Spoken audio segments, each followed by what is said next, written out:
Hey Shooby Doodlers, how are you doing? Well, today I'm going to show you a really simple illustration technique, and I'm going to take just one pencil, one colour pencil.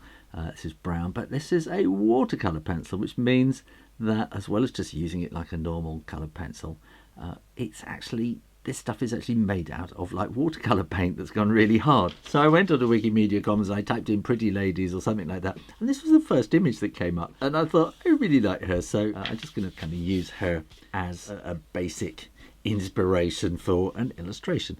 So I'm going to start off kind of with that line there, and then along down like that, and that's going to go like that, and then she sort of comes down quite straight, and then she's going to be something like that. And so I'm going to give her very smiley eyes and eyebrows, and I'm going to give her a really simple nose and a really simple smiling mouth, and then round about there she's got a couple of curls coming out there, and I'm going to have her hair maybe a bit higher. You can never put too much hair on a drawing. In fact, I think there's something that people quite often do when they're starting out drawing. They never put quite enough hair on, so don't be afraid to put more hair on.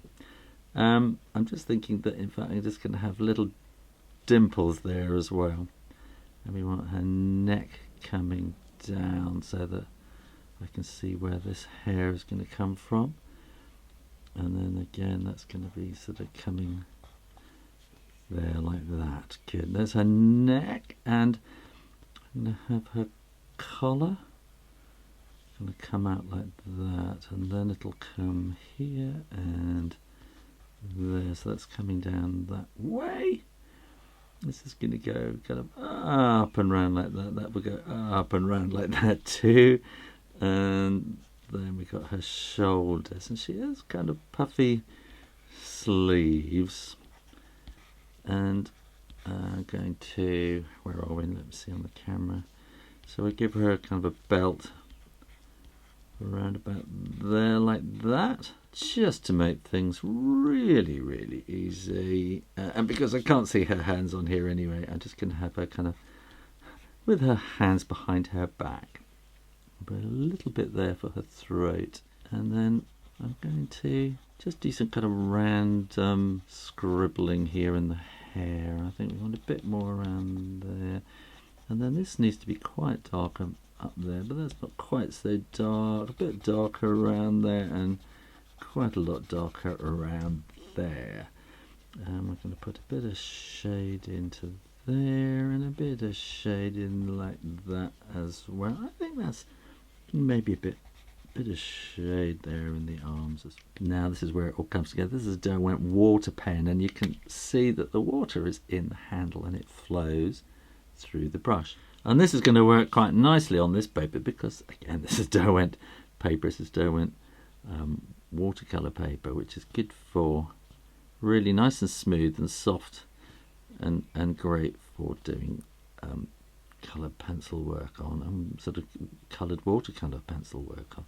So what I'm doing now is just kind of turning the coloured pencil into watercolour, and the water is flowing down the brush straight down there. But now look, I've got some watercolour on the brush, so I can start looking at her kind of the tones that we got kind of going on here. So I can do a little bit like that, and maybe I'm just going to bit there as well probably, and it's quite dark underneath, isn't it? So I think I might just put a little bit of extra in there. And it's also quite good because sometimes if you make a mistake with the watercolour, you can actually kind of wash the mistake away, which is always good. And here I'm just going to kind of use what is there just to add some kind of shape and modelling. I should have put some buttons in there, shouldn't I? And so I'm just kind of picking up from the line, picking up colour from the line, just to kind of fill in some shape and to give it shape and sort of volume in the picture like that. Now I'm just speeding up the drying process with my hairdryer, but you can just stick it out in the sun or something like that. And I'm just going to sort of add on top, because once it's dry, then you can sort of draw on top again. And so I'm just kind of adding a bit of pattern to the whole thing, just little crosses. You could do whatever you wanted really, I suppose. And I'm thinking we might have a bit more under there, and I'm thinking I might do a little bit more here because it just doesn't quite feel dark enough there. So now I can go and paint again on top and pick up that new colour that I put in there, and we can sort of darken that up a bit. And if you wanted, you could kind of just wish-wash over the top of those crosses again, just to kind of soften them up a little bit and make them similar to the rest of the picture. And now I'm just going to sharpen up my pencil. And I really don't see why you couldn't illustrate a whole project just in the one colour, and you could then get it printed in that one colour, in that one ink, which would make it really quite interesting, or turn it into black and white or something like that. But you know, so once it's all dry, you can come in and sort of crayon, I always call them crayons because that's what I call them as a child.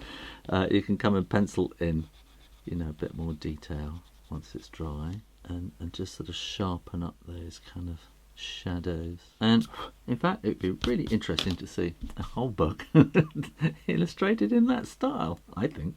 Thanks for watching, and you can support this channel and get so much more on my Patreon page. Click to find out more. Make sure you are subscribed to the Shoo Rayner Drawing Channel on YouTube, and in the meantime, keep drawing, practice, and I'll see you next time. You take care now. Bye bye.